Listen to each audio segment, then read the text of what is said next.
Welcome to Two Cups of Blood. I'm Matt, a part-time old-school goth-industrial DJ and IT professional. I also write and record music under the name Vellocet. Hey, thank you for having me with you on this adventure, Matt.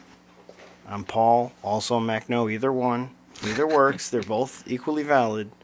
Uh, Basic generalist, DJ, network security enthusiast, and libation explorer, which is part of the name, I suppose. So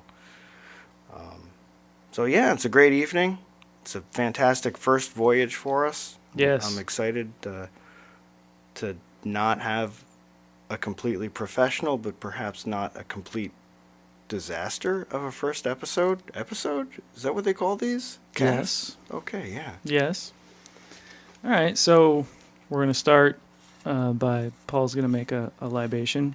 Yeah, so what we're going to start with, I tried to dramatically allow you to hear me opening the bottle, but we have grenadine, one of the bar staples at the local haunt, the Fuse Box. Pretty much every drink has grenadine in it.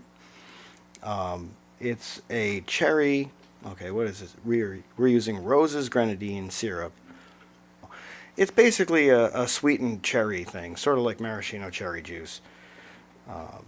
So we're going to start there. It's basically just sugar, really, right? It's a simple syrup with cherry flavor. So I have a very, very, very small amount in a shot glass, and we're both going to check that out and see what that's all about. Wow, just pounded it like cough syrup. Robo-trip. It is very much like a sweet cough syrup. It reminds me of those like wax candies, like Yes. what are they? I don't remember what they call them, but it was like The little soda bottles and stuff. They had the audacity of trying to call the soda bottle gum. Have you ever noticed? Like, It's just wax. yeah, it's just wax, but they're like, but yeah, well, if you can chew it, it's gum, right? I guess. I guess. Travesty. So okay, yeah, it's incredibly sweet. I suppose there's a cherry flavor to it. It's really hard to find any flavor other than sweet. I guess there's a little bit of a citrus, whatever. A little bit. Yeah, so now I'm going to move to its sort of cousin. Now, off mic, I had mentioned that I am not an expert in any fashion, but I'd always seen Aperol in the liquor store and was very curious about it. So when my sister got married and had an open bar, the only thing I drank was a neat shot of Aperol. And my impression, at least then, was, oh, this is an alcohol version of grenadine. So we're going to open this and see if... Oh, fresh bottle, you hear that? We'll open this and see if my initial feelings hold true. Now, there is a little bit of grenadine. Oh, this one's mine. There is a little bit of grenadine still in the shot glass, but I don't think it's going to taint stuff too much. Nah. This is 11% by volume, putting it at 22 proof.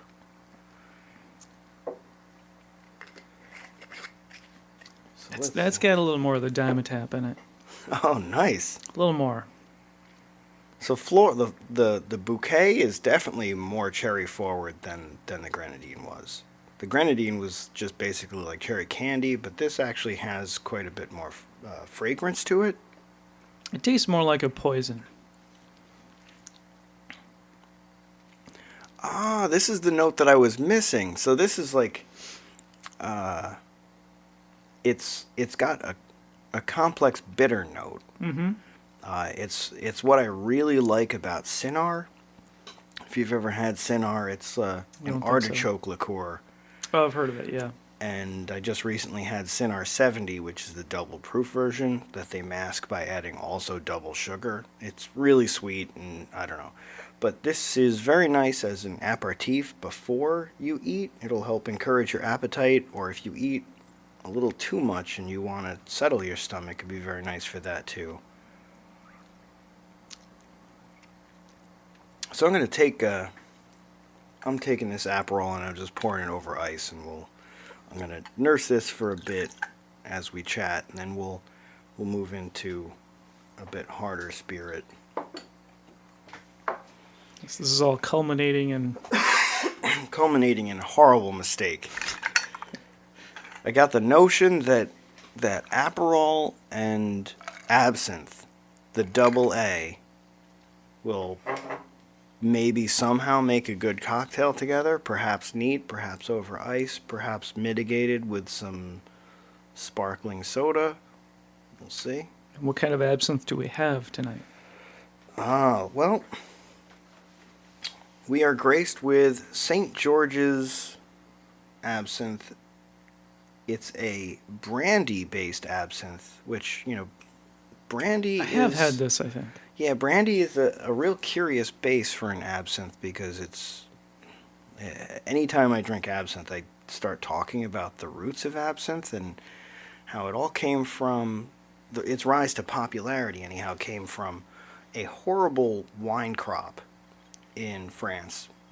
And when there was no wine to drink, people are like, well, what else will we do? So absinthe stepped up and everyone started drinking absinthe. Wine crop recovered and people didn't switch back. So they had to create a campaign in order to drive people away from absinthe. And that's where the big absinthe scare about the madness and crazy behavior. If someone who's already got issues drinks absinthe, yeah, they're gonna have issues still. But generally speaking, the amount of psychoactive component in absinthe would destroy you far after the alcohol had already killed you. So Well, I'm encouraging Paul to get this party All right, started here. let's Let's mix this up. All right, here we go. Oh boy, if you don't mind. He doesn't know his ratios. We're gonna have to measure here so that we don't kill ourselves. Yeah, so before I dump this into the cocktail, I'm gonna pass it to you so you can take a little sip neat. So yeah, so as I was saying, what's weird about a brandy base is brandy is made from wine. It's basically... Damn, that's powerful stuff. Yeah. So having a great base for an absinthe is a cheeky, irreverent move, but it is... it's quite flavorful. It is one of the nicer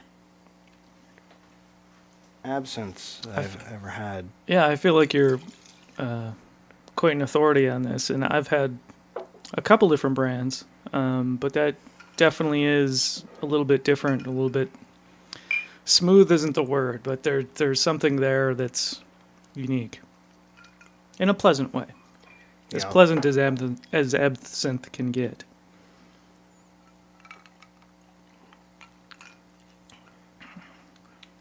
Yeah, there's definitely like the anise and the brandy are the sort of the most forward things about it.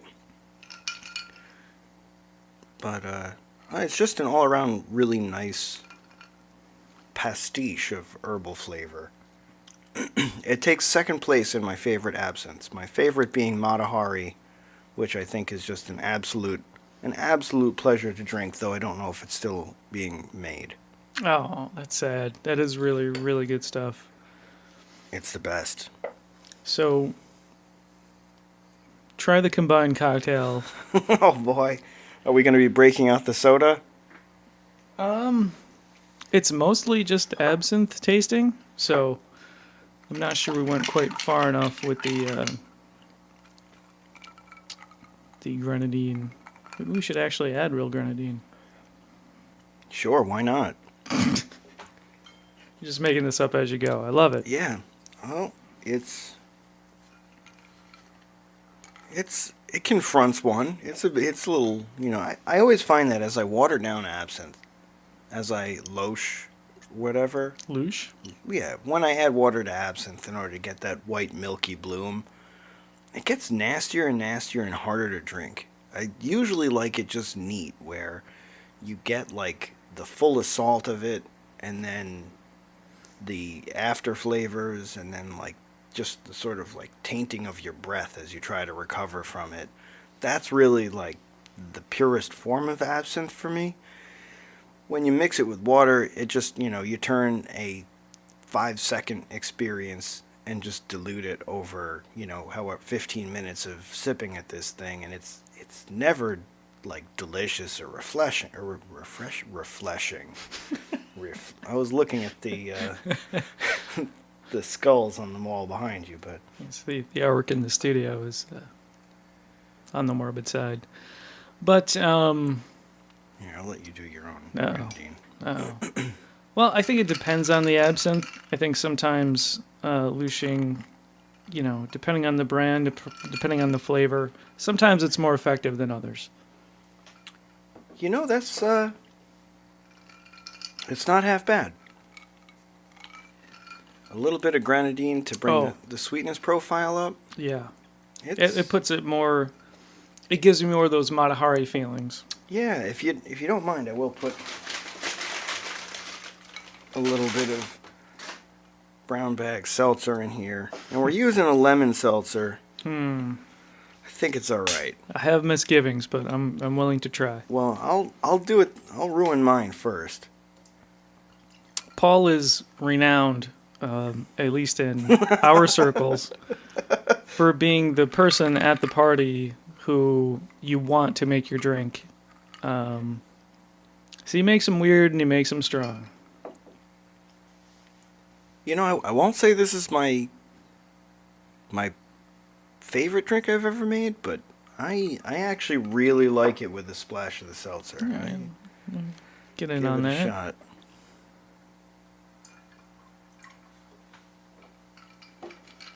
So, what's the tentative name of this cocktail?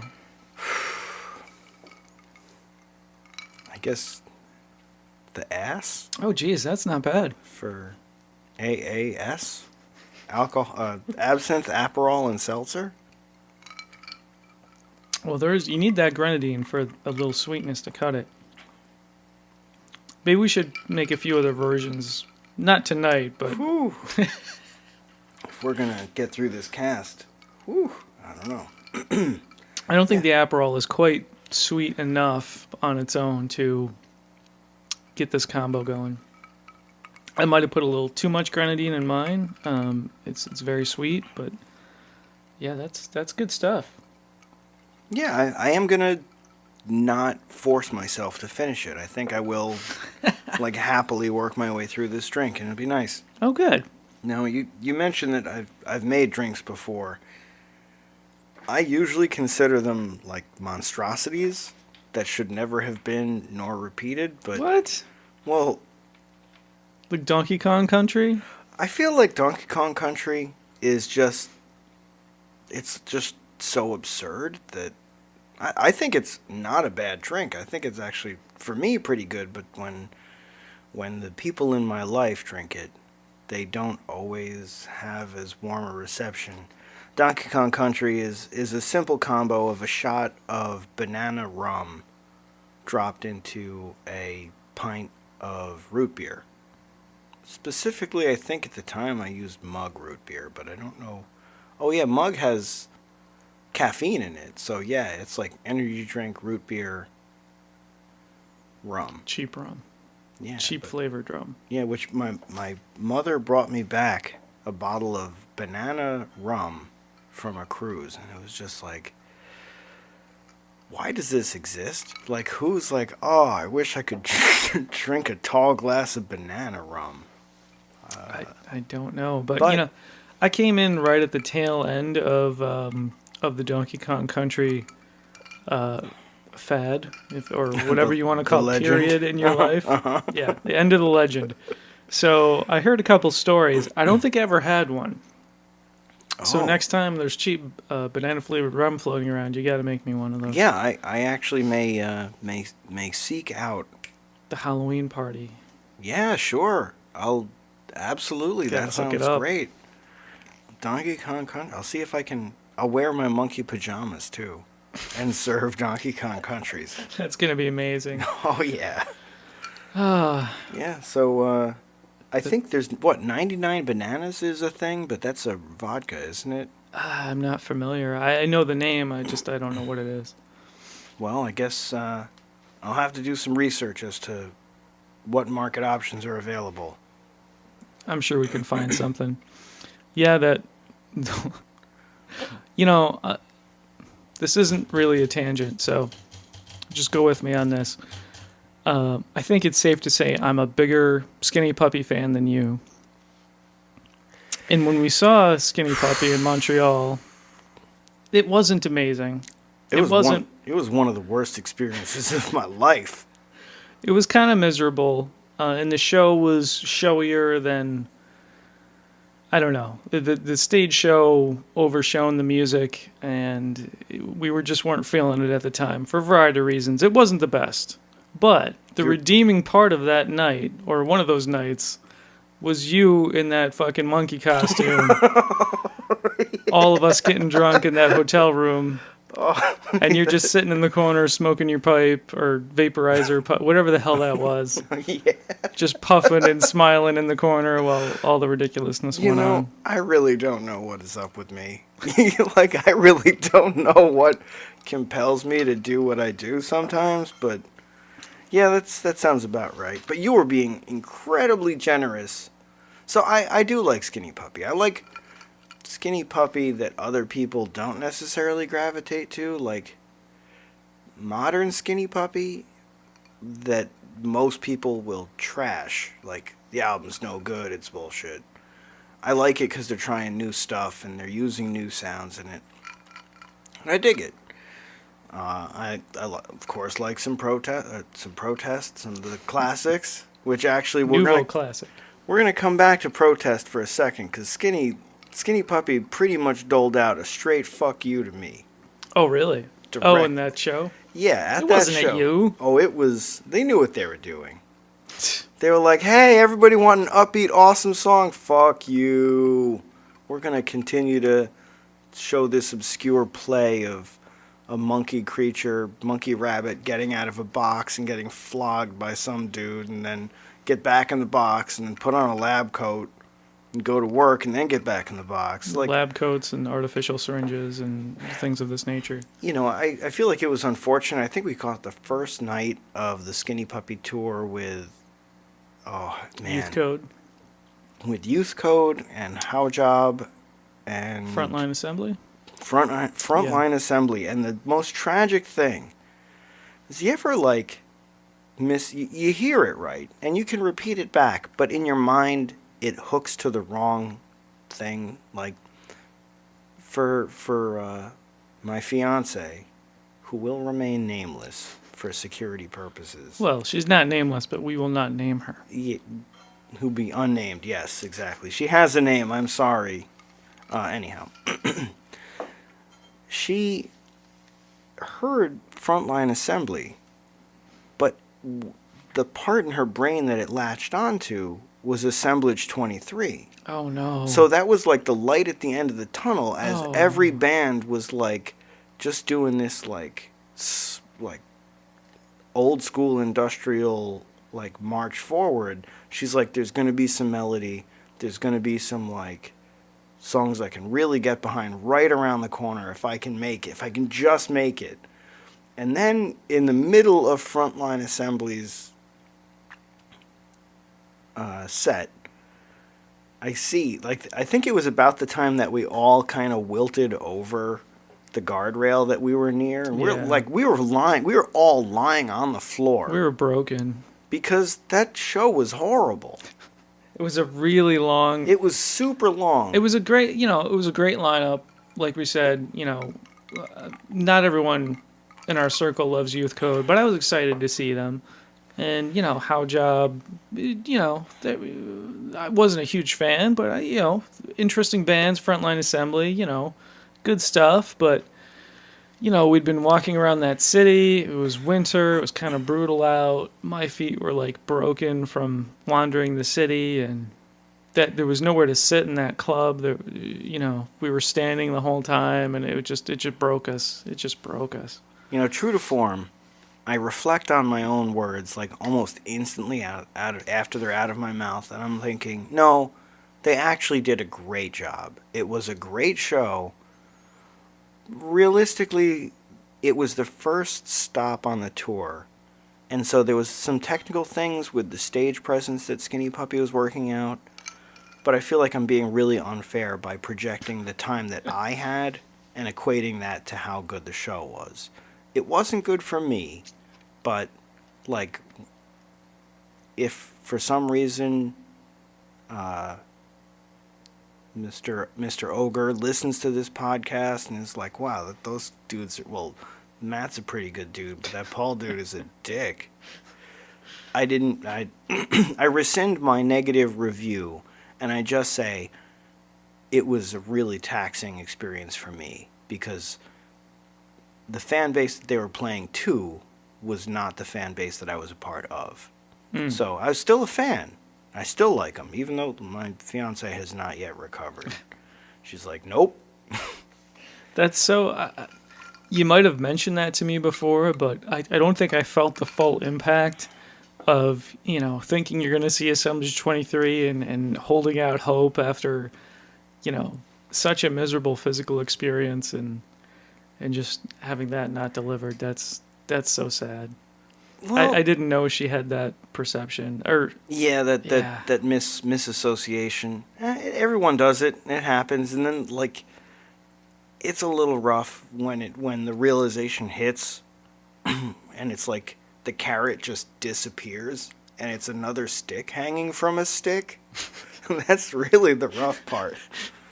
Well, what you referenced was towards the end of Skinny Puppy's set. Yeah. Somebody fucked up, and they started playing the beat from Protest, the intro. They played about 2/3 of a second of Protest. A little more than that. It was really just a couple beats, and at 135 beats per minute, I think, is Protest around. It doesn't, you go by fast. So it's just a couple, not even a full measure. And I was like, fuck yes! And then, no. Then they stopped and then went into a song I had no idea what it was. And just enough to get your hopes up. Yeah, it was not upbeat, and it was not the progressive use of sound that Skinny Puppy can do. And so it morphed into some new song that no one really was that familiar with. It was a great show, and they actually had a really elaborate show, which I appreciated. The stagecraft? The stagecraft and the ambition. That's the word I was looking for. The ambition of what they were doing. Because there was live video feeds. They were strapped to Ogre and these weird tentacle things that kind of were falling off. But maybe that was part of it. I don't know. But I have to say it wasn't completely together because it was the first night of the tour. But all in all, I always find that a miserable experience in the right context can be just part of a fantastic experience. The overall trip was great. Yeah. And if the show was great, it still would have been great, but it would have been great in a different way. It was yes. It was like a shared suffering, because we still talk about how we were all laying on the floor behind the sound guy because we just couldn't do it anymore. It was I give up. It was a bit of an endurance challenge. It was an omoplata. And no one was expecting that. No, but they played, every act played for, at least an hour, I think. It was a long-ass show. It was a huge line. They were all monsters. So, to give someone a half an hour, 45-minute set is sort of a slap in the face. But, a little bit. But Daniel Myers is in Haw Job, right? I think so. Pretty sure, yeah. He didn't play anything from the Tao Fang Fist of the Lotus soundtrack that he worked on for Atari games, and I was really disappointed. Oh, right. Yeah, I remember Not that I really would have expected him, but there was some good video game music on that. But they were pretty, for not being as familiar with them, I thought they did a good job. I dig their music. It's not, I'm always into melody, and they're not super melodic, but their production and certainly the live sound and their synth sounds certainly came over live, and I remember being very good and very precise mix and pretty powerful stuff. Yeah, I found melody in somewhat short supply, but I'm not some sort of dick who's gonna just bag on these guys. You do take things kind of personally sometimes. I though. do, but I know myself. I gotta I pretty quickly sober up and realize I'm being kind of shitty and petty to these dudes who just gave the best show that they could to the fans that they anticipated being there. Right. So, I think maybe your personal experiences as a promoter you take a little harder than something like that. I guess. I'm not going to mention any names Oh, boy. from the recent past. But anyway, let's talk about other music. Yeah, hey. We did just do a show. Well, you did a show we did it. with Brian and the Goth-Sickles, Oh, right? yeah. We had, it was you included as an ex-human collective, we brought Albany its first industrial, I'll say it, I'll go out there. Do it. You can, if you disagree, whatever format this eventually gets published on, you can call me out. I can take it. We did Albany's first industrial music festival. And, I'm going to qualify that. Festival, I'm going to go with multiple nights of bands and DJs. So there was there was a solid block, and it was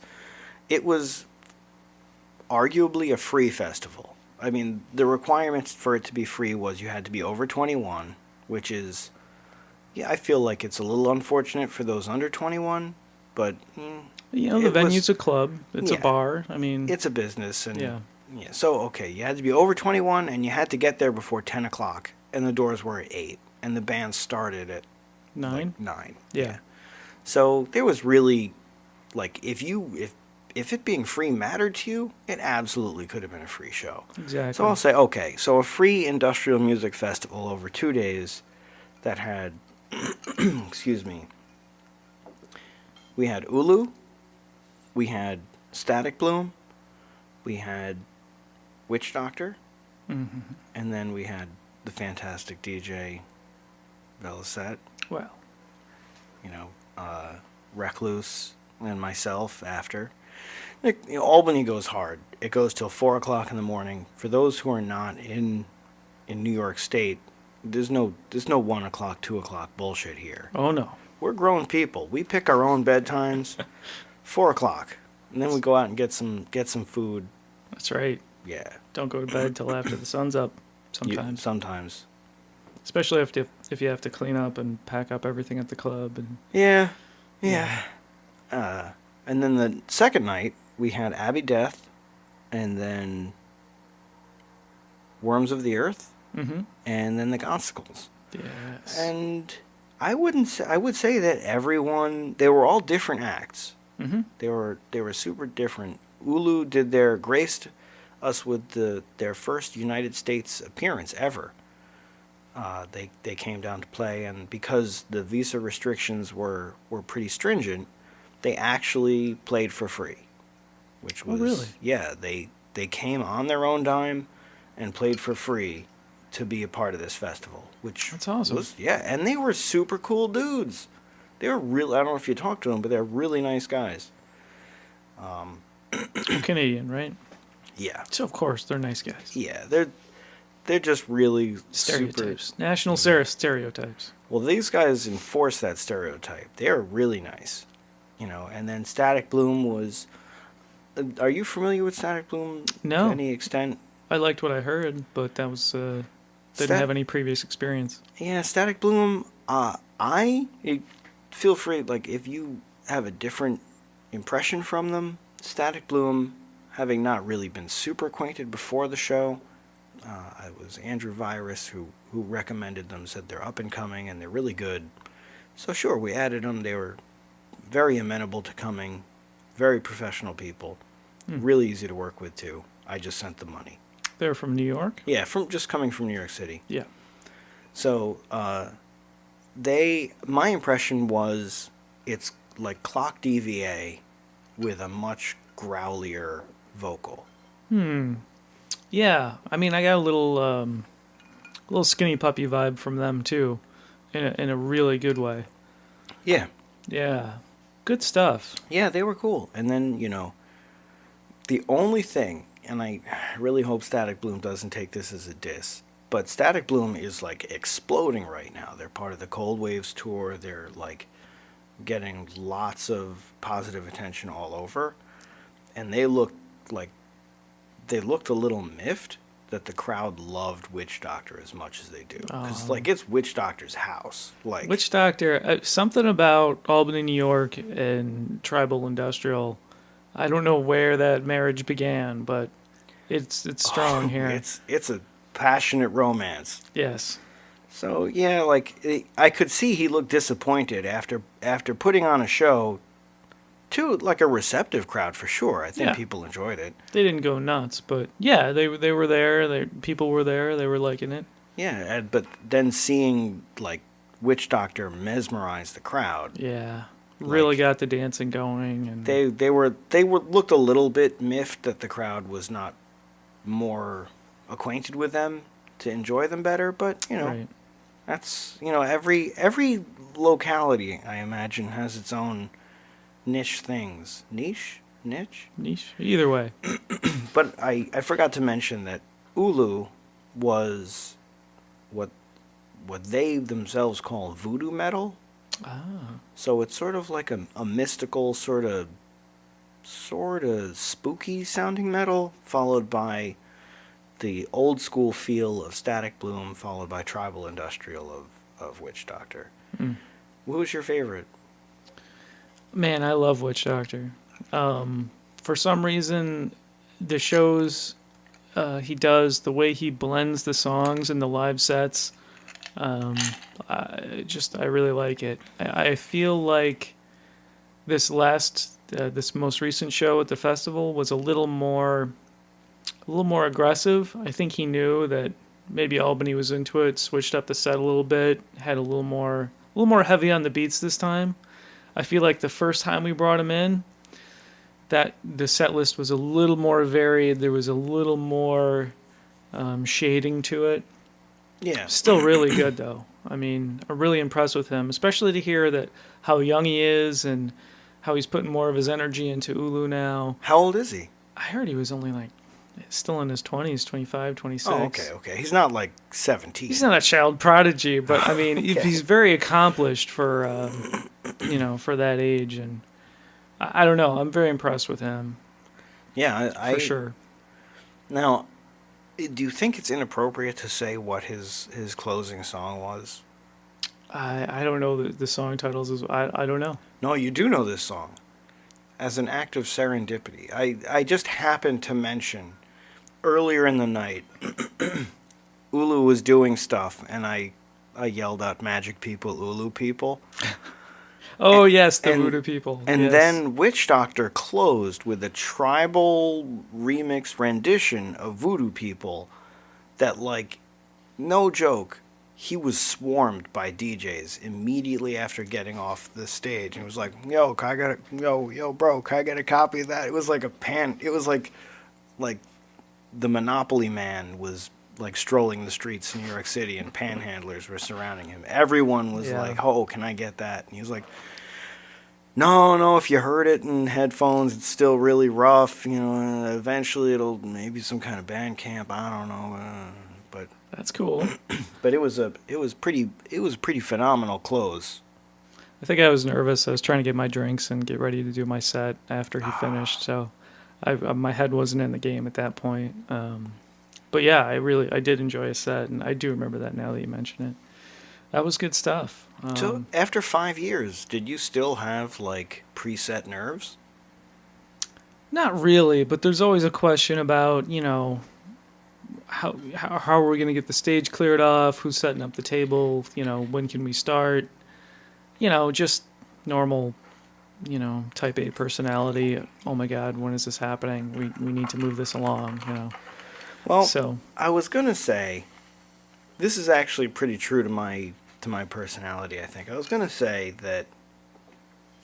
Yeah, I had that all worked out, but then I realized like I never explained that I had like all this stuff worked out. So it was like I had the logistics well like tackled in my head, but I just forgot to communicate that like, yeah, okay, I'm gonna clear the stage and it'll be about 15 minutes, and it would have been nice for me to say, I hope you didn't, I hope you weren't like, what is happening? it worked out. I mean, not to sound like a dick, but to a certain extent, I think we're used to a little bit of that.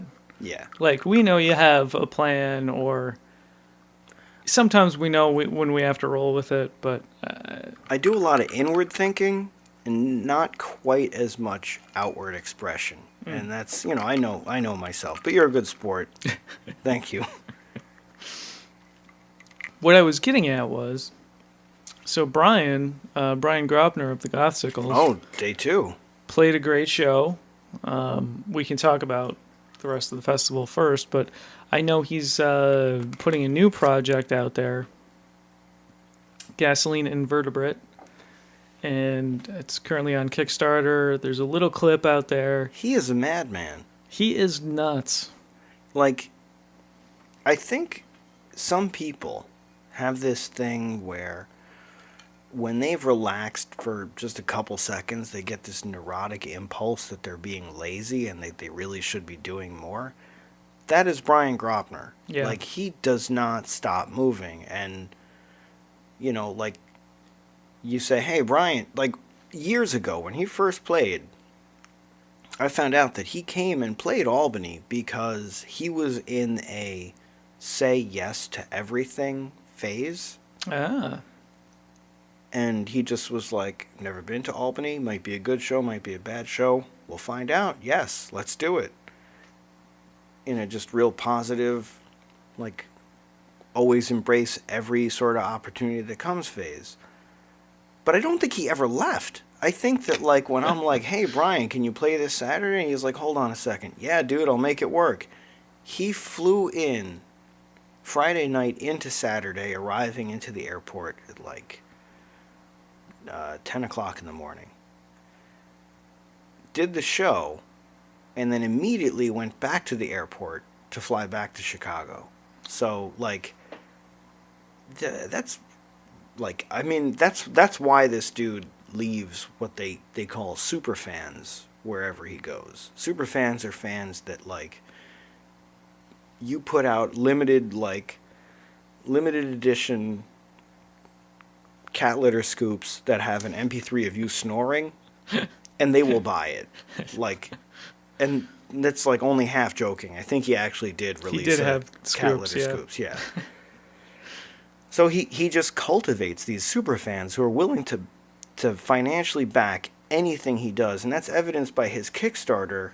He is so, like, such a precious child of a person that he releases this Kickstarter, and he's like, yeah, my goal is to get $1,000 raised before the end of October or something like that.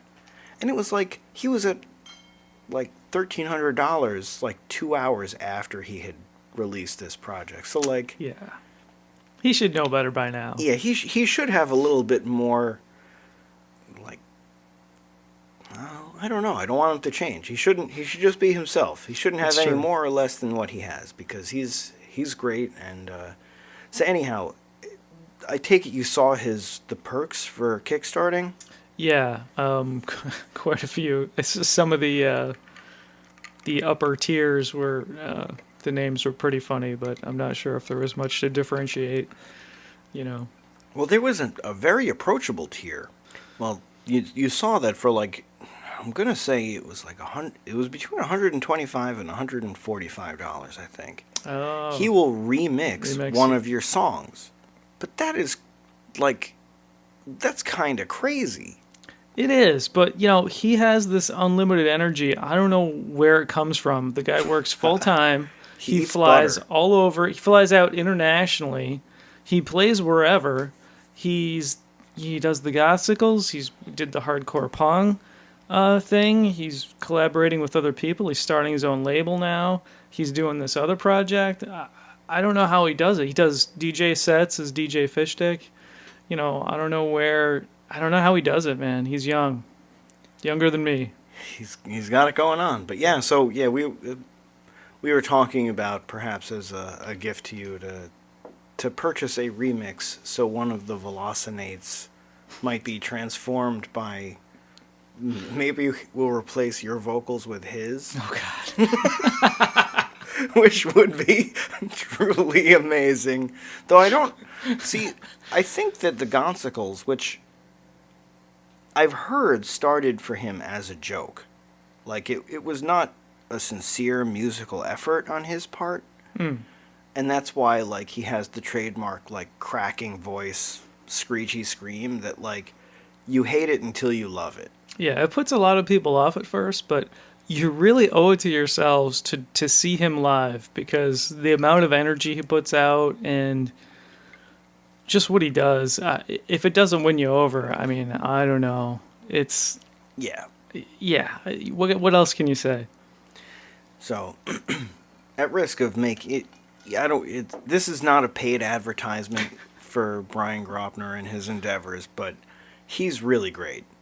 And so with the Gonsicles that started off as, or have been said to have been started as a joke, which has gone much over what he expected, Hmm. and has like really taken off on its own. He wanted to do a more serious industrial effort, and that's what Gasoline Invertebrate is supposed to be. But as evidenced by his approach, he is still Brian Gropner of the Godsicles. So Right. like it's gonna still have his ode to Brian, but A little bit of a harder style. yeah, it his little tiny blurb was great. Yeah, I mean, it was really good. His production has been getting so good over the last couple records. He's really coming into his own in that respect, and you know, the music sounds great, and I'm definitely gonna check it out. It's gonna be good stuff. Yeah. Um, Yeah, he was the headliner. Well, headliner, the closing band the closer for of sure. A2. Yeah. I really hesitate to call anyone a headliner or supporting because they were all placed and chosen for what they are for the time they were playing. Like Abby, did you catch any of Abby Death's set? I did. Yeah. Yeah, they were. I love those dudes. Their studio performance is very good, but I think their stage presence is excellent. They have great energy, focus, and you know they're a New York native. Like we always set up these like when we'd give when we'd have visiting bands, we'd always set these gift baskets up, and the gift baskets are always kind of corny because they're very much about upstate New York pride. You know, we'll hit Albany Distilling Company, we'll hit local cider mills, we'll hit like as much local stuff as we can so that they get real regional stuff in the gift basket. It's cool, you know. It's But great that you guys even do that. I mean, it goes over a long way for acts because we've actually heard that acts want to like they leave saying Albany is really something special, but it's that extra attention I think that Albany gives them. Like not just like the patrons. I mean, not just they don't do it because they got a bottle of whiskey. They well, it certainly doesn't hurt, and I don't think a lot of other promoters would go that far. I mean, maybe I'm just out of the loop on these things, but I think the amount of care and attention and friendliness that you have put into it really goes a long way. well, I don't know. I think that we did things. So for anyone who doesn't know, if I refer to things in a past tense, the Ex-Human brand is still around, and the Ex-Human night is still around. There's been a shift in management. I no longer like do the administration stuff, and right now, Vellocet is not in the official resident DJ, though I'm sure he's going to be back behind the decks before too long.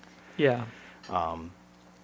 So any past tense is just that the circumstances have changed, but we're still involved. So I don't want anyone to hear this and be like, "Oh, it's over." What?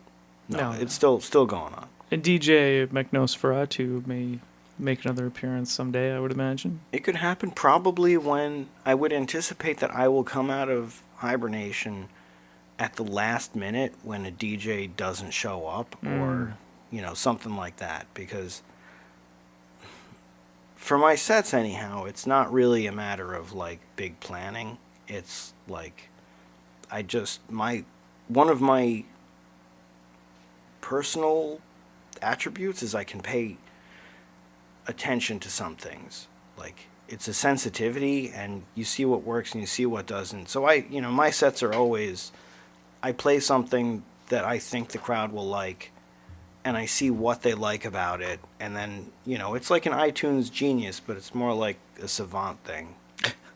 Like I hesitate to say genius, but I you know my thing is just reacting to what people are reacting to, and so it doesn't really lend itself to a whole lot of pre-planning because I don't know who's going to be on the floor at the time. I don't know who's going to be Right. reacting. But Who's so gonna last until 3 a.m.? yeah, so I just think that probably I'll make my appearance when they have someone booked and then there was car trouble or they got held up at the border or something like that. And I'm cool with that. I can roll with that. Cool. So yeah, how about did you have anything on the books yet? Well, I don't know how I don't want to blow up spots. publishable it is, but I might be doing a guest spot maybe in February, somewhere around there. Oh, lovely. Yeah, Very nice. it'll be fun. Excellent. It'll give me a nice break. Um, been doing it not quite as long as Paul, but been in there, for most of the 5 years, and yeah, I need a little break. Well, you have an illustrious pre-ex-human career as well. Yeah, I mean, I started sometime in the '90s and did a night called Nocturnia for a little while, which was at a club that no longer exists, called City Limits, and then I did. Oh yeah, I think I actually was at your night one time. That's crazy. Did Ernesto spin with you? I don't think so. Because I know I saw Ernesto doing goth stuff at City Limits. Maybe. Yeah. Maybe it was. Oh man, I don't remember. DJ Hemikuda and who was the other guy? His name was Joe. I can't remember his DJ name, but that was a fun night. It was the competition was really the goth nights at the QE2, and the crowd at the QE2, and just the feeling in general in the '90s was just more cold, more unwelcoming, more elitist in ways. Not everybody, but just the general feeling was more bitchy, more cliquey, you know. And Nocturnia was a little bit of a departure from that. It was way uptown instead of the Q being way downtown, and a slightly different crowd, just different atmosphere, different management, different DJs. So I was at the Q for a little bit, and then the Q closed, actually. I went on vacation. I came back, and the place was closed, so that was kind of a shocker.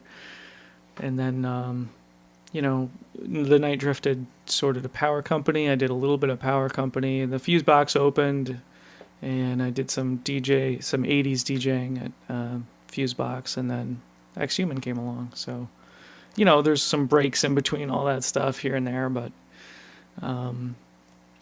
yeah, and the Ex-Human crowd and the night is so much more inclusive and friendly than it ever used to be, and I think that's one of the big differences these days from the old days. Industrial doesn't have a throne really to rest on at this point. It's like a scrappy army of underdogs, and that's really what the scene is. And Yeah.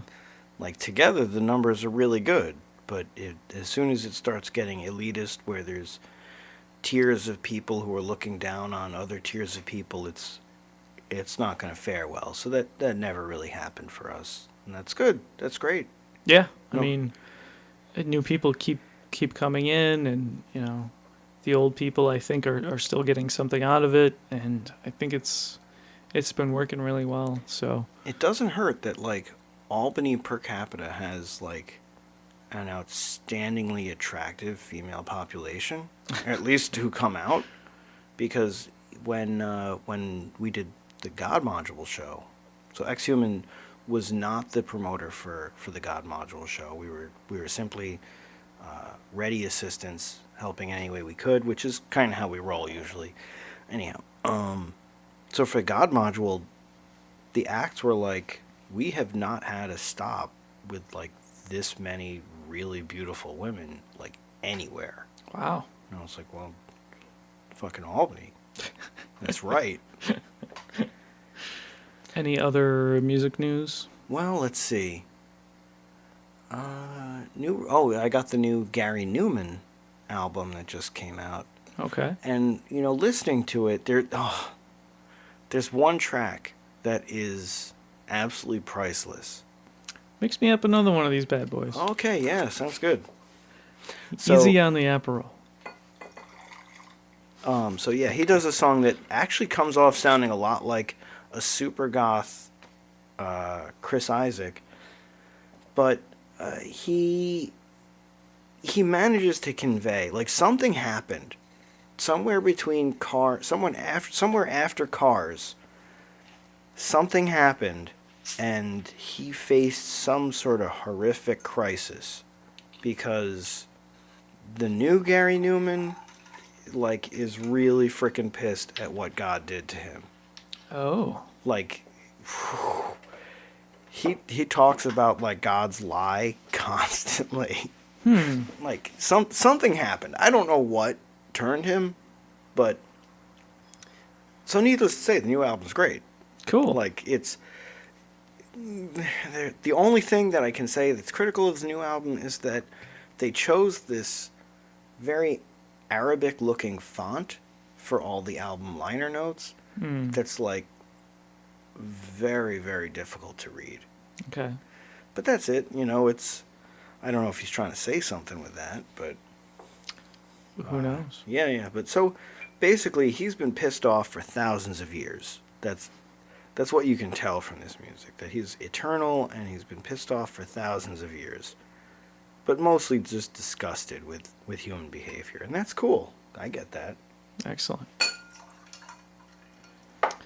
The new Tricky record came out today. I'm excited about that. Do you have it?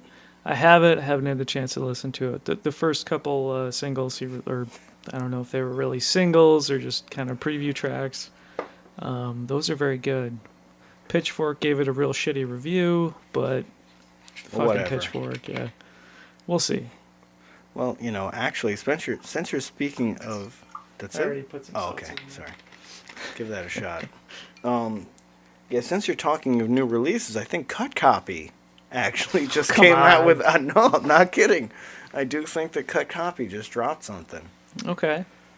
Which, I have nothing personal against Cut Copy, but I have a hard time differentiating between a lot of different electronica, like Churches.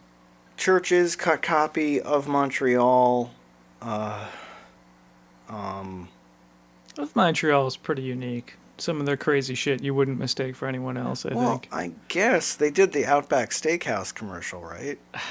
I don't know They about did. that. They did. They sold their song, and they were so pissed off about it. Now, I have to caution again. I'm not an expert in everything. Well, I was going to say in everything, but really not an expert in anything.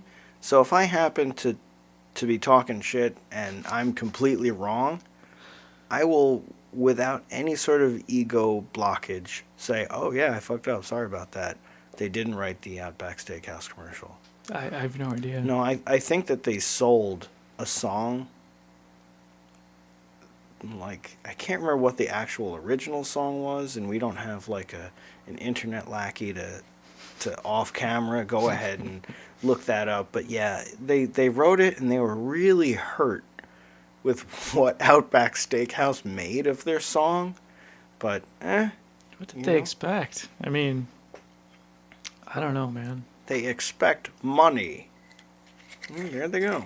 So anyhow, yeah. So whenever there's an electronica band that I don't know who it is, I just say Cut Copy. Pretty sure it's Cut Copy. Even Grimes, I think I've called Cut Copy. No, not Grimes. Come on. Well, Can't do that to Grimes. I guess you're right. Grimes is... I can tell Grimes... I pretty much can tell Grimes right from the get-go. Yeah, that's exactly. Grimes. Oh, there we go. They've got a good identity. Oh, Crystal Castles. Like Yeah. Crystal Castles is like if Cut Copy did a lot of meth. Like that's really where you end up. Like it's just like Are you mixing in a Peter Murphy joke right now? I could if that's what you're into. I think he's cool though. I think he's clean now, right? He's done. I'm not sure.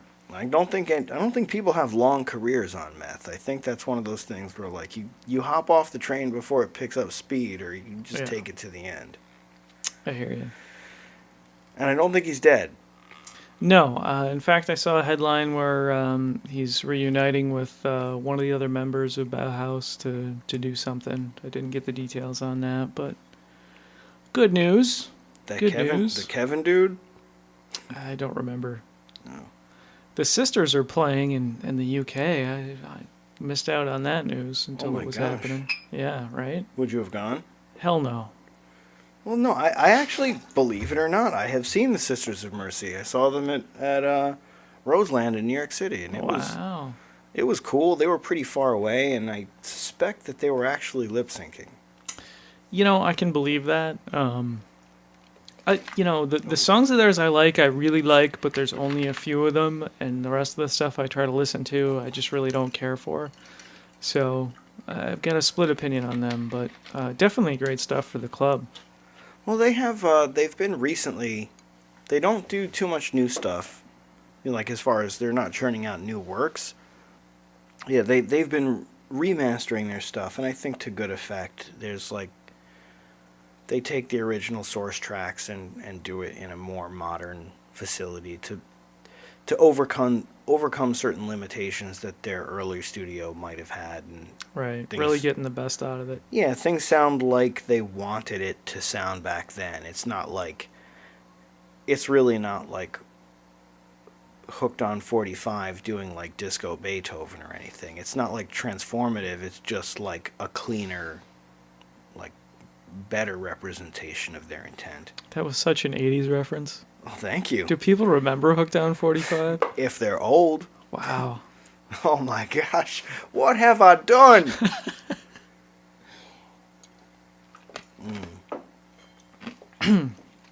This isn't half bad. It's a pretty good cocktail. I think you have to come up with a serious name for it. Oh, yeah, I'll let you work on that. Oh, Jesus. But yeah, anything? I'm trying to think if there's any big releases I'm really anticipating. The Long Losts, who are someone who we've seen a couple That's times, right. have something coming out pretty soon in the next Yeah. few days, I think. Right, October 1st, October 1st or 2nd, I think. Yeah. which also has a Sisters of Mercy cover. Oh, which really? They released a Sisters cover in advance of the release and sent it out to DJs if they wanted to get some play in. Okay. So, it's I wasn't aware. Which one? Do you know? the album is called Tonight, and I can't remember what they called it. Wasn't a Sisters of so I'm sorry, I'm not like the biggest Sisters of Mercy fan in the world. Like, I'll always enjoy them if they're on, but it's not like I'm having a crisis. I'm gonna have to like lock myself in my room and listen to Sisters of Mercy. It doesn't Yeah, usually yeah. happen. What So, What do you listen to when you're locked yourself in your room in a crisis? it's incredibly boring. Like, mostly Pop will eat itself. Pop Weed itself is great. Like, they are really one of my favorite bands in the world until you get to the reformed Pop Weed itself, because that's just a cash grab. Wow. Well, it's so cruel of me to say that, but I just feel like there was such a magical synergy between all the original artists of Pop Weed itself, and they all had their own pull. And rather than pulling apart, they pulled up. And that was like the amazing thing. You had like this big beat influence that later was seen in Bentley Rhythm Ace. That Richard? No, it might have been Richard, who was the bass player. He went on to do that, and like The racist? yes, the bassist is racist. You know that we must face this. So I interviewed Pop Lead Itself once a long time ago, and I was like, oh, that was pretty raw for you guys to call out Richard like that right on the track. And he's like, what? I was like, yeah, I clearly remember you saying the bassist is racist. And then they were like, oh, haha. Yeah. So, like, I don't know. I guess they're all tired, and Must have set the tone for the rest of the interview. I'm catching them right before they're about to go on, so... It's rough. Yeah, well, when you're doing a public access show, that's what you get. You get the scraps. You get to interview Information Society when Kurt won't come out of his trailer because his hair is all in, like, curlers and, like, foils for getting his hair done. And I It's never... an important step. I interviewed Information Society, but I've never seen them. And I could never see them because when I was in Connecticut to interview them, after the interview I was going to go in, but my girlfriend at the time forgot her ID and they wouldn't let her in. Oh. So instead I stayed out and we just like hung out at a diner instead of catching the show that I would then later regret for the rest of my life. Oh. Well, You're a sweetheart. I mean, that's your move, really. Well, You can't just abandon your woman like that. Well, you know, I begrudgingly do the right thing, I guess, most of the time. Occasionally not the right thing. Well, I think, despite what you've told me about your upbringing, I think you've molded yourself into a very ethical person, for the most part. Well, thanks, man. That's nice of you to say. From what I've seen, from my viewpoint, that's the way it is. Oh, from my notes, I was going to mention that Lords of Acid, they keep on re-releasing these band interpretations. They're not exactly remasters because they do change a little bit. They're like studio outtakes or something, or they're not unreleased something or other.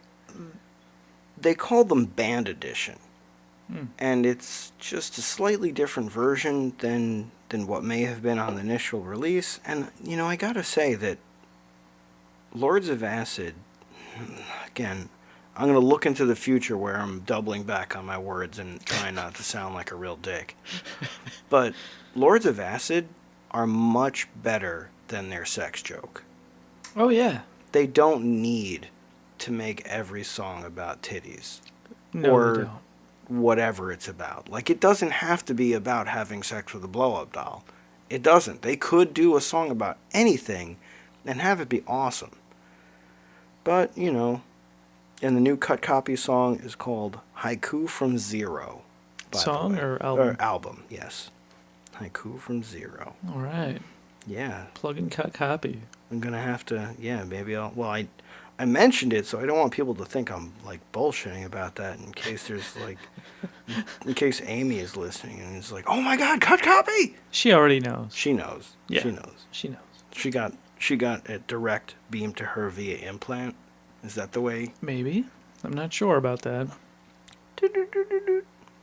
I know she caught the National on their last, most recent tour a couple times, and she just, is really impressed with them. They're doing good stuff. I saw them live a while ago. The National? Good band, yeah. Yeah, the bartender Drew was a big fan of the National. I didn't know that. Yeah, I played them a couple times back in the day. He absolutely lost his shit when you did. Oh, I did didn't you know that. Yeah, No. He was super pumped and Awesome. was like dancing around behind the bar. Very, very happy about it. I had no idea. Oh, I think it's Some Girls Wander by Mistake. I think that's the remaster? Yeah, that's the remaster. Okay. Like, the name was escaping me, and as I was looking, I didn't find it, but that's pretty sure that's the one. Sisters of Mercy. Yeah, Sisters of Mercy just remastered Some Girls Wander by Mistake. And that's great. Good for them. Very cool. But yeah, my favorite Sisters of Mercy was the stuff that they did with the Screw Shareholder Value.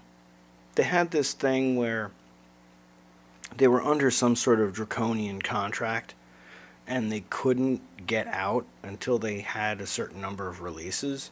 So they just started churning out like the most awful stuff that they could. Like they would just like really like a 4-track tape recorder in a closet, churn out a release, boom, one done. Until finally they were like, look, if you're just gonna keep making crap, fine, we'll let you go. Yeah. But it was tough. But yeah, their classic "Shut the Fuck Up," so good. I'm not familiar. I missed these recordings. Well, maybe if are you gonna post produce this podcast at all? Maybe in the closing credit you could mix in "Shut the Fuck Up." Perhaps I will. Okay. We'll see. We'll see. The only other thing I wanted to mention is I saw Stabbing Westward a couple weeks ago. Oh yeah, the Stabbies. They sound so good. It's unbelievable. They're playing really well. Chris's voice is still exactly the same level. It was fun too because I didn't recognize him. He's got short hair now, and he was wearing a Bauhaus T-shirt, which was fun to see. That's cute. And they just came and they destroyed, man. And they're really sweet guys. They were funny between songs, but not like dickheads or anything. Like how people on stage can get really full of Yes. some of the humor and it just doesn't go over well. But they were really sweet, and you could tell they were having a good time, and it wasn't a cash grab or anything. Like they were really enjoying themselves, and really, really, really good show. Anyone who's on the fence about that should try to go see those guys.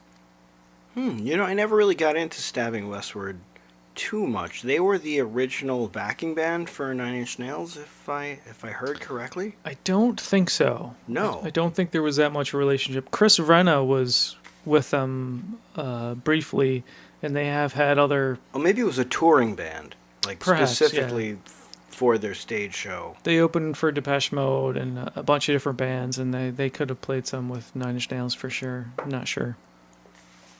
Believe it. Yeah, man. I was watching the video for the newest of the Trent Reznor releases. I'm sorry. You're not a fan of the new release? Legions of people will hate me, but I'm not. Not really. But Well, keep going. Honestly, I don't remember too much about the song. Which, I didn't say I hated it when I watched it, but what I did call it was that I really enjoyed the video for it. Okay. The video focused around someone playing Polybius. Polybius is like, it's sort of a cool inside joke because Polybius is a video game that is something of an urban legend. It is the game that does not exist. Ah. The story goes that in 1981, a game that claims to be published by Sinus Lotion was introduced into just a few arcades in Oregon. And they saw that Men in Black were the ones who came and cared for the game and took the game away. And it is sort of urban legended to be part of the MK Ultra mind control experiment research. So it's like seeing what the reaction to subliminal messaging was, seeing what certain stroboscopic effect on the screen would produce in the subjects, things like that. And the main thing is that Polybius was supposed to induce a compulsion to play in the player. Like, it was a really weird, very weird kind of puzzle game where there's a spinning, like, mess in the center with lots of all vector graphics and spinning mess in the center, and you shoot it from the outside, and you can rotate this mess in, I believe, 3 dimensions, and only when you shoot things that are multiples of the core's number does the thing get smaller. So you can beat it, but only if you're hitting the right mathematical thing. So, like, really, discussing the game doesn't make a lot of sense because the game never actually existed.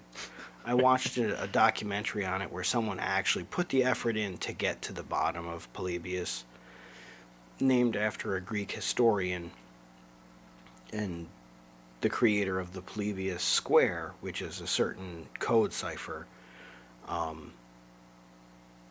It's fabricated. Hmm. The game did not actually come out in 1981. The editor of, I think, coinop.org put it in there as sort of a joke slash hoax and just refuses to let it die and admit that he did it, but that's the long and the short of it. But because this video like focused on Polybius, it was a nice like reference, and I think that video games right now are one of the highest forms of art, or at least have the potential to be the highest forms of art, especially where we're finally getting on the edge of virtual reality stuff. Like, virtual reality has been around forever. Like, I remember Decades. Yeah, when I was like, it was pre-1992 that I tried my first virtual reality thing. Damn, son. It was horrible. Well, it was like I had to go under the VR helmet, and it had only one axis of rotation, and so I stuck my head up and held the controller at the side of this big dome that my head was in, and I could turn it, and the environment would turn around me, and it was all powered by an Amiga 500 or something. Damn. Yeah, old. Yeah, it's getting exciting now. We have a mutual friend who, Mikey, has his crazy VR rig and doing some really cool stuff. He has his home screen to be the Star Trek holodeck, and Cool. It's a lot of fun. I'm not ready to jump in there just yet, but maybe the next generation Yeah. when they really get it nice. Is he in the Vive camp or in the Oculus camp? I think he's got the Vive. Yeah, Vive? he says Vive. Okay, he bought it, so I'll give it to him. I don't know. Yeah. The Vive, sure. I've heard that a lot of people, especially after Oculus went back on a lot of their promises, they promised to keep a lot of things open, and then they didn't, and then Yeah. when it was purchased by Facebook, everyone got a really kind of weird feeling about like where this was headed. So, great. Good for Vive. It looks like actually the room we're in would be a pretty banging VR room. Pretty good size. Yeah. It's a good size without being like expansive. Mm-hmm. You could, other than like the musical The equipment instruments. in here. Yeah, we'd have to move that. Yeah, but not bad. I think. Well, I've got two tangents from that, so the second one I'll probably forget. But the first one was when I was in Rhode Island for the Stepping Westward show. Mm-hmm. Part of the venue, they kind of had it separated, but part of the venue that did not house the show was actually an arcade. It's an arcade. Everything's a quarter. They had pinball machines. They had all kinds of classic and not so classic arcade games. A shit ton of them, really. And they had a limited menu like pizza kitchen and a bar. And apparently this is like a new sort of trend to open this type of business. And it's doing tremendously there in Providence. And my cousin who lives there was kind of surprised that we didn't have anything like that in this area yet. And he said it's really blown up. He's been on tour with a couple bands. Right now he's playing in a Math, the band. And he's been around some places out in Midwest and stuff. And he was saying this thing is really blowing up. So I was kind of surprised. Yeah, they're not really doing that out here, Dave and Buster's is kind of... Yeah. That's its own hell. It really is. But I think Dave and Buster's is not.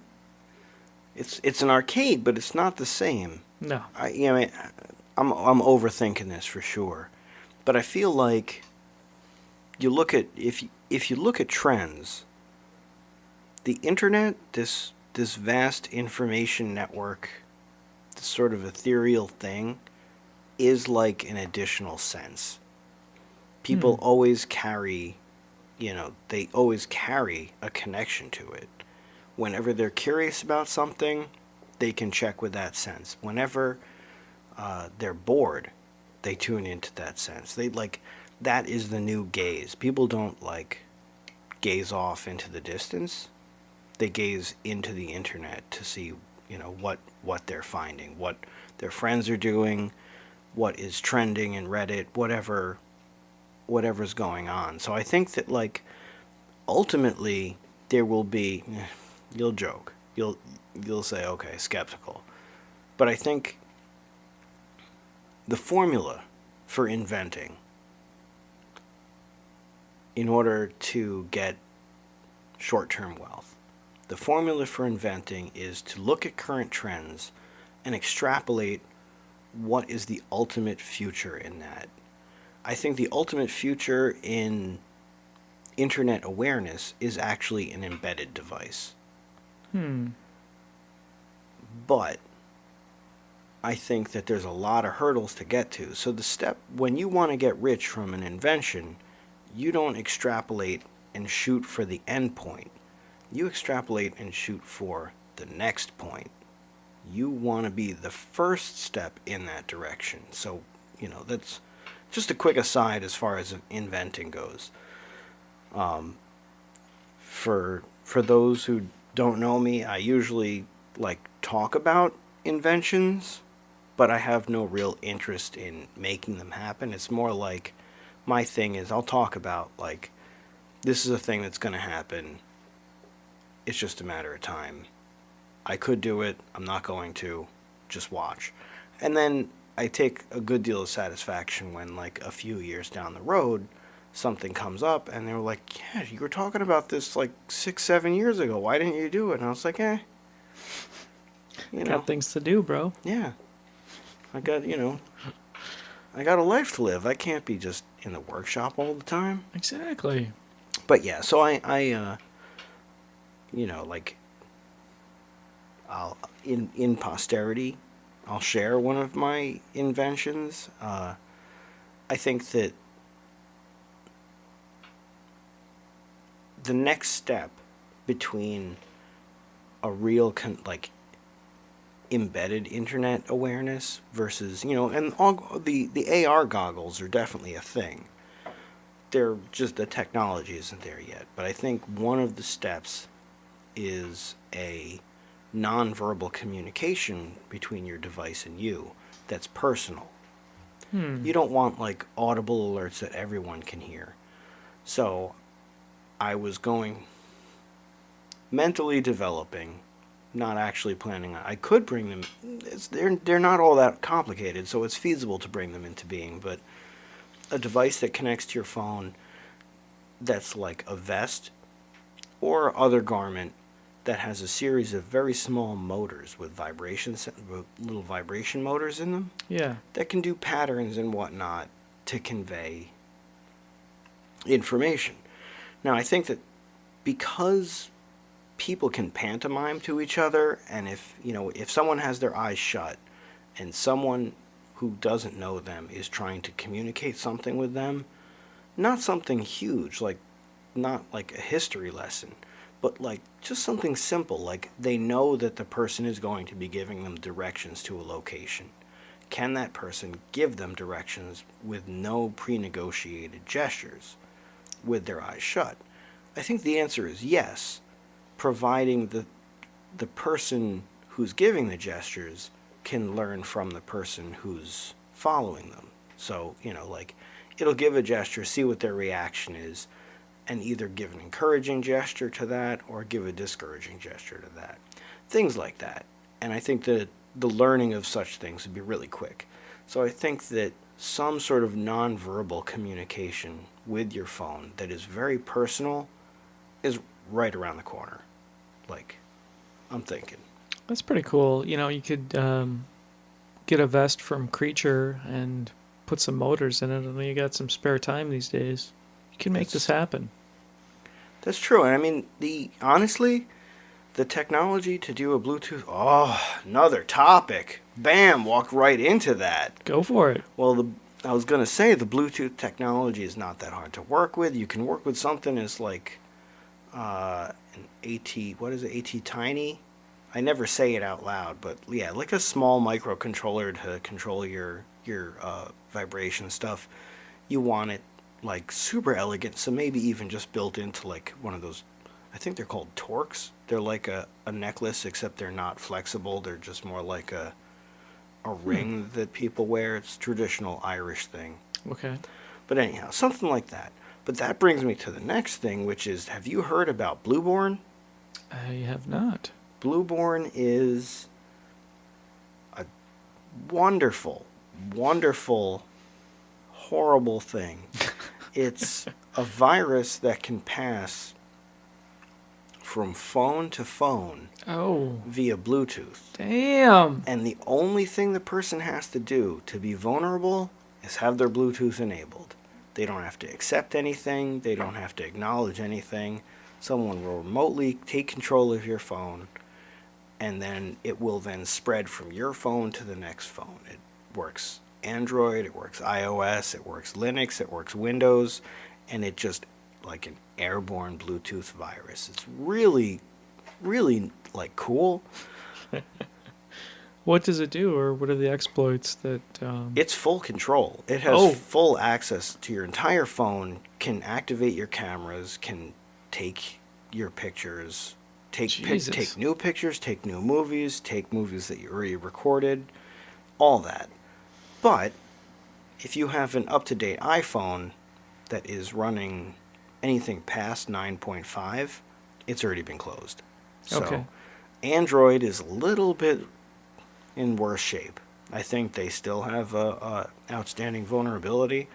Well, I've had two of that wonderful cocktail, and it's hard still to try to working on think it. of a name while we're doing this. Yeah. But that is, it's pretty tasty stuff. I think if we brought these ingredients to the party, I think that would also go over very well. Make people an absinthe drink that they can actually, that's actually palatable. I think it'll surprise them. I don't usually. I wouldn't bring absinthe. Like especially this. This is like a special friend's absinthe. This is like the very top shelf. So I True. don't know if I would. And I'm not saying anything about the friends who are hosting this party. Lovely people. Do anything for them. Literally, I'm not just saying that. But once people are drunk, it really doesn't make sense to keep like your first drink should be top shelf. But once you have a buzz, it could be anything. Yeah, doesn't really matter at that point. Yeah.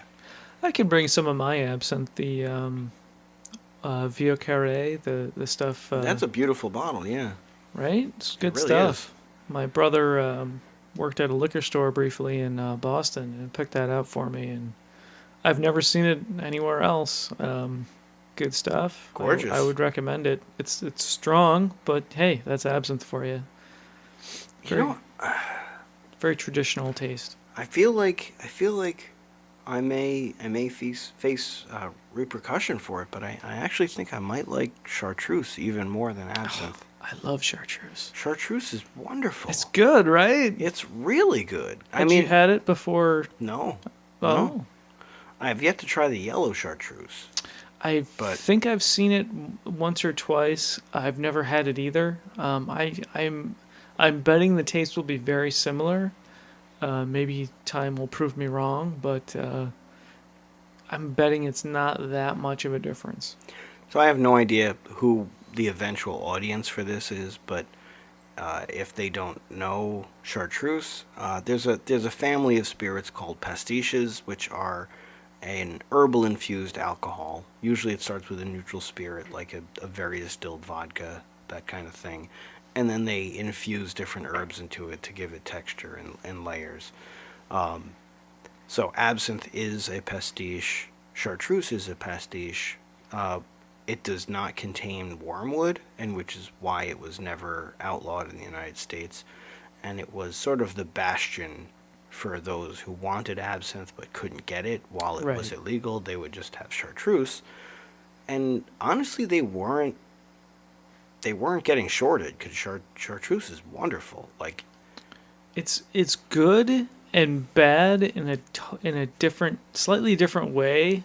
So if anyone has tried absinthe and been like totally grossed out, I get it because absinthe is really strong and it has a kind of a strong flavor. Chartreuse, I would recommend you try. It's kind of like a pine forest in your mouth. It's like the herbalness of absinthe without as much of the licorice taste that can really put people off. It certainly put me off at times. Um, there's something magical about it. I can't explain it. It'll be like, oh, at first, but then you'll start to like it. Like I can't. I'm not sure how to put it, but I really dig it. I think that its percentage is over 75. I don't know about that. Well, because I think it's flammable, right? I It's think it it's has in to the be same over. neighborhood as absinthe. It's at least 60%, somewhere see. around there. This particular absinthe is 60, so this is a 120 proof absinthe. I'm trying to remember what the point is where it will still burn. I think anything over 50 will Over burn. 50? I think so. If Wow. it's half alcohol and half water, it'll be Oh, flammable. 50% or 100 proof. 100 proof. Oh, okay, Right. yeah. That I could believe that. Yeah. So yeah, chartreuse will definitely burn. Like you can light that shit on Oh fire. yeah. Oh yeah. But You wouldn't want to. It's a waste of a really tasty spirit, in my opinion. yeah, it's good if black licorice is not your kind of flavor. If the black jelly beans were your hated jelly bean, and still are, a lot of people like grow into them. Like when there's nothing left but black jelly beans, and that's what your bowl's got, and you make peace with it, and then you learn to love what you actually have. You might like black licorice, and then absinthe is good. What is that a ridiculous thing? No, it's very relatable. Yeah, so I like this. yeah. But yeah, chartreuse, if you're not into the licorice, the chartreuse is an equally powerful, equally sometimes overpowering flavor that you really have to get used to. Try a little on ice.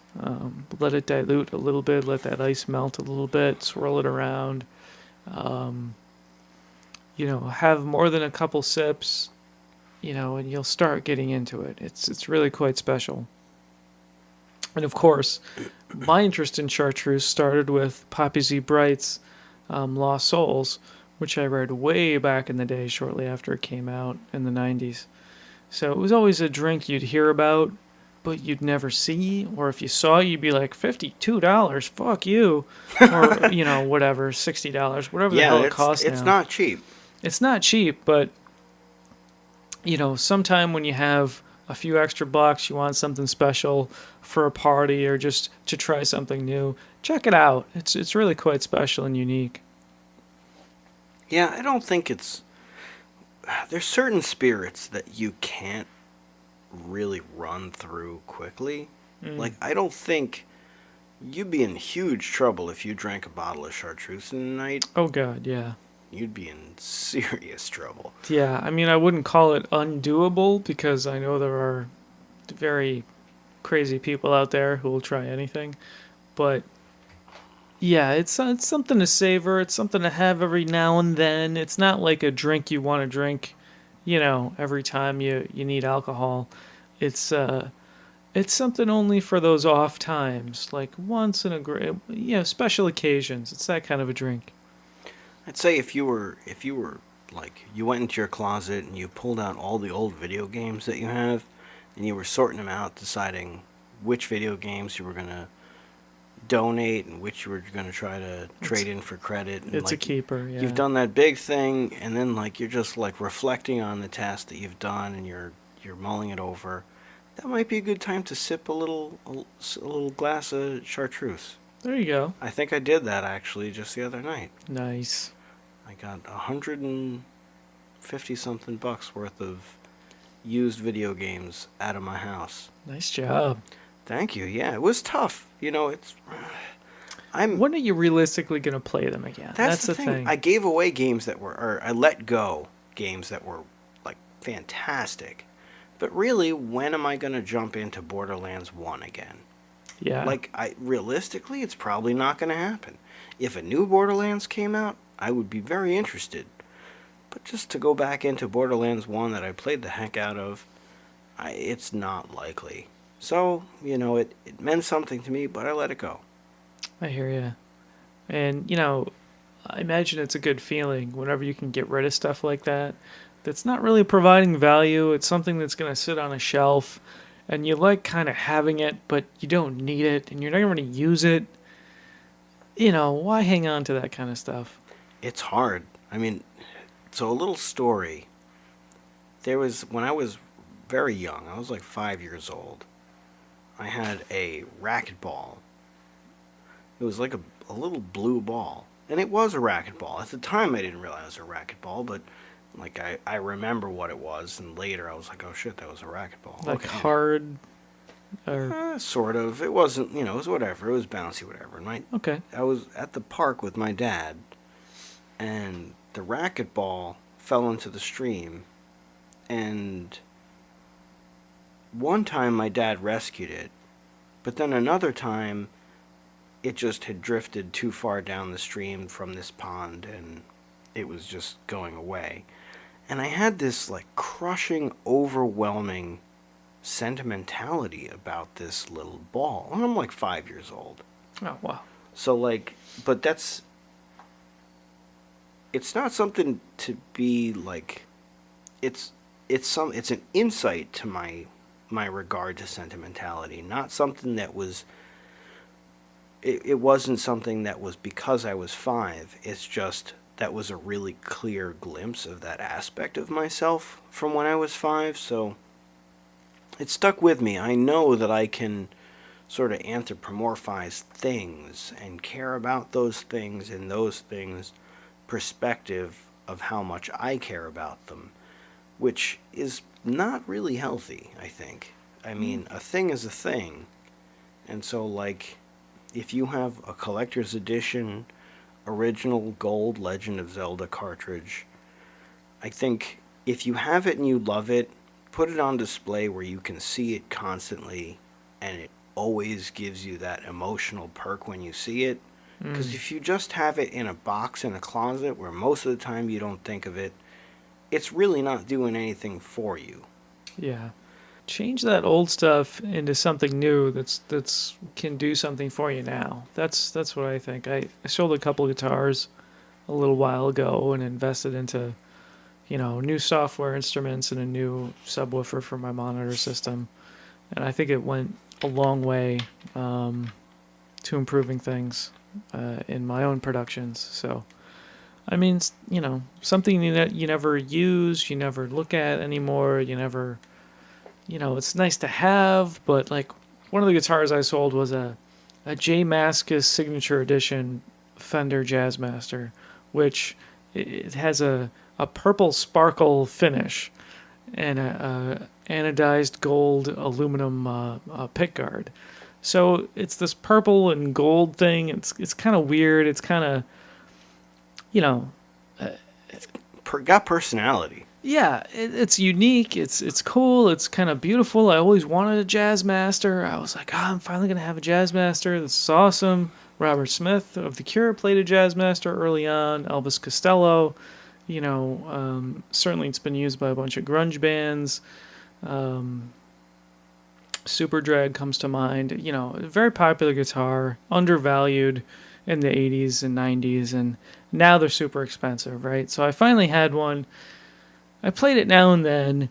It wasn't quite my thing, and it was been sitting around. It looks beautiful on the wall, but, you know, it was worth it to get rid of it and Yeah. change it into something else that's doing, more useful for me now. And I think that was the right move. Yeah, it's working for you more than that thing was. Exactly. No, I mean, I have enough guitars. see, I think that it's a funny thing. I think that when someone is an expert in something, or maybe even, yeah, I'll say an expert in something, like your expertise is definitely in music. For you to let a guitar go, even one that's as like unique as the Jazzmaster that you let go, because you're an expert, I think there's sort of an analytical assessment that you do in that, and it enables that to happen. I find it in a way that very few people, I think not too many people would feel an attachment to network gear.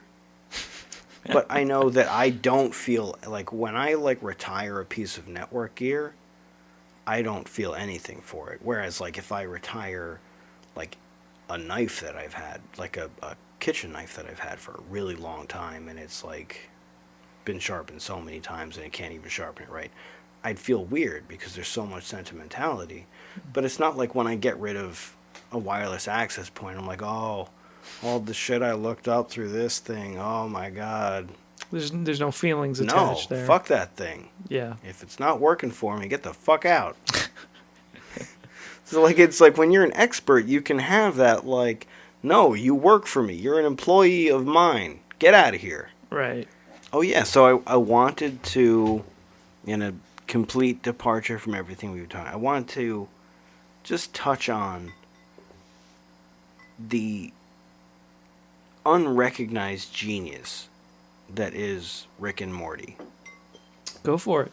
So, I think people, I was actually took it very personally. Someone recently had posted something about Rick and Morty is just Doctor Who for registered sex offenders. What? So I feel like I could see Doctor Who fans feeling that way because, Are we talking new Doctor Who fans or classic Doctor Who fans? I have a really bad taste in my mouth from Doctor Who. I really like the old series because the old series was like really writing forward. So much to the point where it didn't matter if the main enemy was an overturned trash can. Like, they would just tell you why that enemy is dangerous, and you had to be like, okay, I will accept that that is why you've said that they're dangerous, and they are dangerous, and not, like, pathetic and hokey looking. Well, come on. It's true, but there was a certain magic there that the new show, I don't think, ever quite captured. Well, I feel like the new show is like, I've never seen it happen on the show, but I have heard Doctor Who fans say Alonzi, and I hate the show for it. Like, the fans saying that, like, it just, like, it's just, there's, I know I'm in a very small minority, but there's something about non sequitur humor that like irks me. It's like random for the sake of random is not clever. It's not calculated, and it's not saying something bigger. It's just like look at me-ism. So anyhow, I have like an overwhelming like strong feeling. I gotta really like have more reasonable feelings. It's like I either like, it's all right. I could You have take very it. strong reactions. I could take it or leave it, or I take it like overwhelmingly personally. Yeah, So yeah. like, yeah, okay. People love Doctor Who, so it's a great show. It's making people happy. I'm not gonna say that about Big Bang Theory because that show's a piece of shit. Yeah. Anyhow, so what is really special about Rick and Morty is that Rick and Morty is very consistently written well beyond the obvious content of that episode.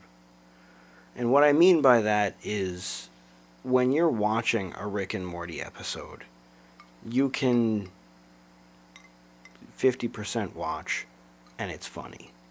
You can 75% watch, like if you're doing something else and it's on, it's still amusing. Yeah. You can kind of watch and it's, you can pretty much watch and it's like really good. But if you watch super, super closely, they actually write in a stupendous amount of detail in the form of characters that have appeared in other places that are now in this episode that they don't remark on. But if you would watch those other episodes, you're like, oh shit, that's from Yeah. that other episode. That's from like They all have names that are really impossible to remember, like Rick Stravaganza or whatever.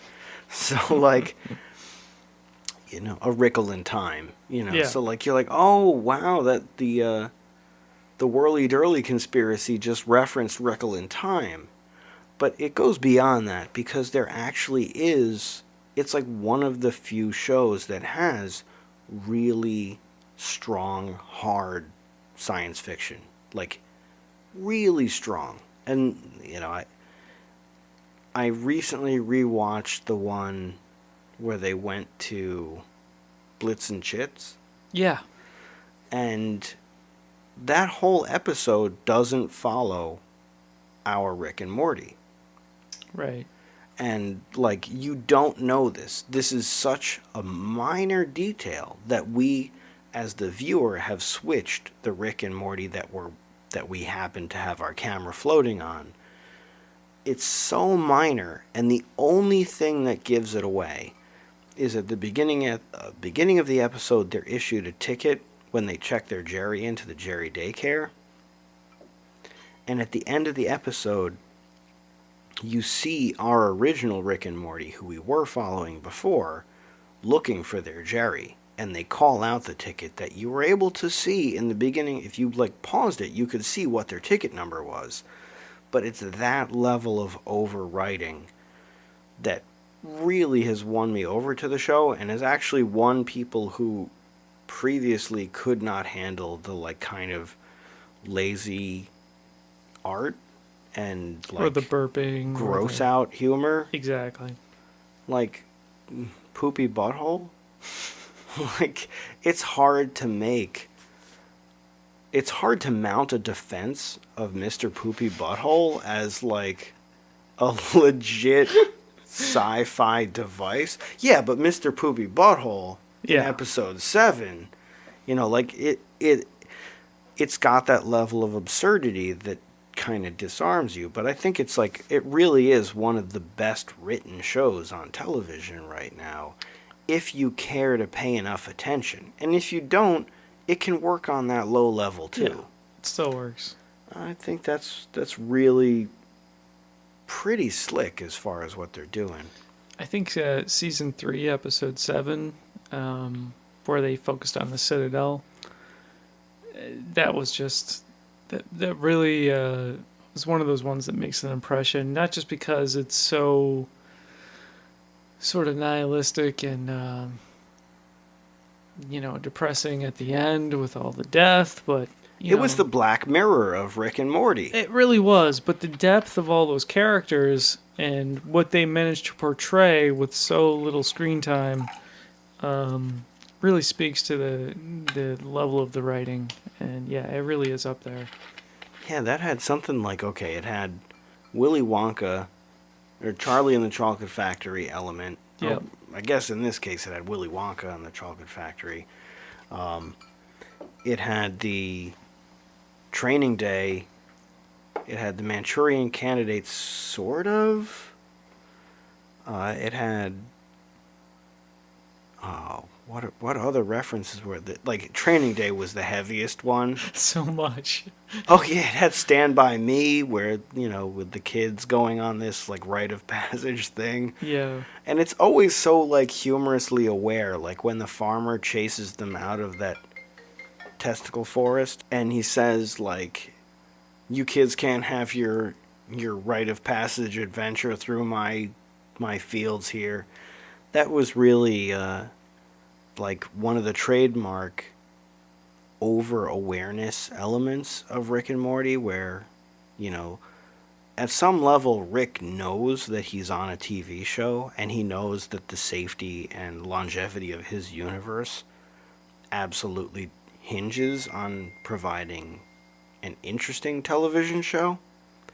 So, anyhow, I'm sure there's tons of, like, it's a very divisive thing, because it's like paleo, veganism, atheism, and Rick and Morty are, like, the fans will not shut the fuck up about it ever. Like, they will just, like, let me tell you about this. You don't know what you're missing out on. So, like, I get it. If you're not into it, it might not be something that seems accessible, but season 3 has been bringing a lot of people around.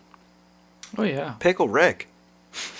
That was a turning point for so many people to watch the Pickle Rick episode, because like guest starring Susan Sarandon, and Rick tries to dismiss her, and she just like cuts right to the core with a psychological evaluation of why Rick and his family act the way that they do, and it hurts them. It like is so disarming to them that the only defense they have is to pretend that that didn't even happen, and immediately like, hey, let's go out for a drink after Yeah. that session.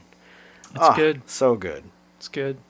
But anyhow, I like it when we talk about things that are positive, because usually after I talk about how great something is, I'm not like, oh man, I just like really puffed that thing up, I wish I could knock it down somewhere. As when I'm being a piece of shit and someone else has created something through hard work and effort, and I'm like, it was too loud.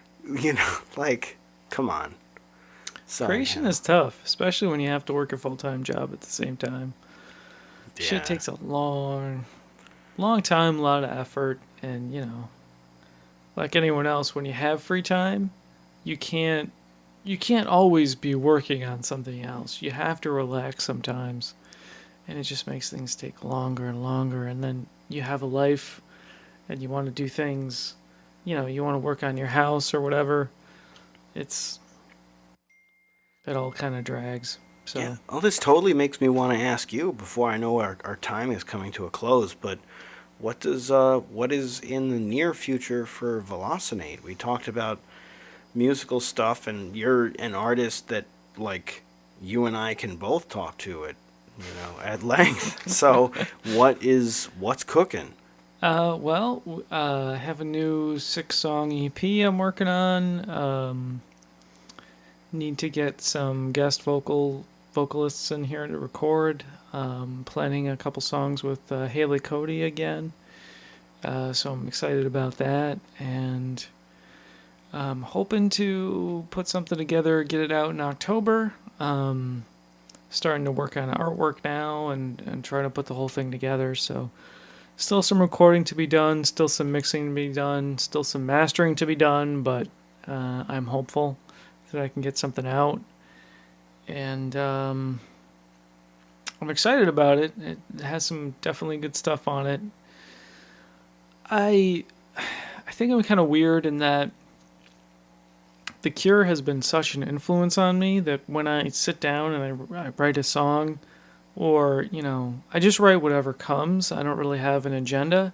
So what I end up with are these collections of songs that are just vastly different genres. Like, they're not a thing. Like, I don't have one sound. I tend to have, I could have a trip hop song, I could have a goth song, I could have a shoegaze song, and then more of an industrial dance song. And it's just, I think there's consistent elements in like melody and things like that, but I feel a little weird putting out these collections of these songs that don't necessarily go together. But Did I tell you about the way They Might Be Giants handled that problem? no.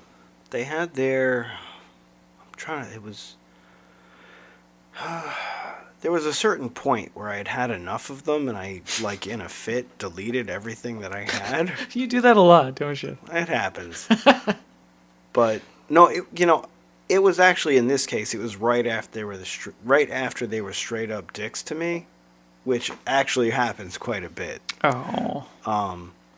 But the way that they handled it was they released their album, and there was a slew of very, very small 15-second or less tracks that were either like a sound effect or like a little blurb or something to that effect. And the end goal was that when you listened on shuffle, it would intersperse these interstitials between them. So like, if you had something that was, just for example, like micro blurbs as if you were tuning different radio stations, when on shuffle, you'd get like that little joiner that bridges moving from one genre to the next through a radio station switch or something to that effect. So it was kind of an interesting way, but I think however you handle it, it's going to be. I don't think you have to be artistically afraid to be varied, but I think it's your last album was great. Is it still called an album if it's an EP? I don't know. I'll Yeah. say yes. Your last album was great, Thank and you. I'm definitely anticipating like the same high standards from the next one.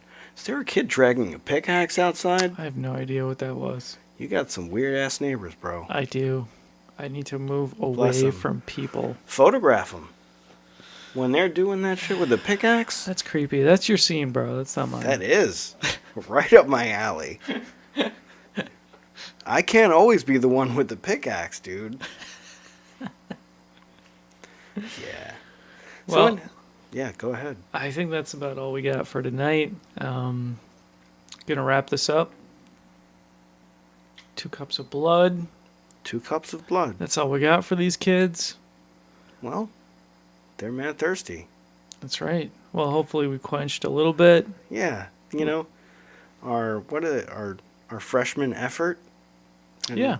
And I think, at least it was something that if someone was driving and they were getting tired, they could listen to us just talk and maybe they wouldn't die. So I'll count it as a win. Maybe. Maybe. All right. Anyhow, yeah, we look forward to future sessions, and we'll see in what format and what venue these things come to light. Exactly. Cool. Thank you for all the excellent engineering behind this episode.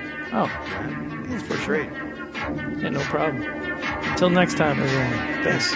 Peace. Shut the fuck up. Shut the fuck up. Shut the fuck up.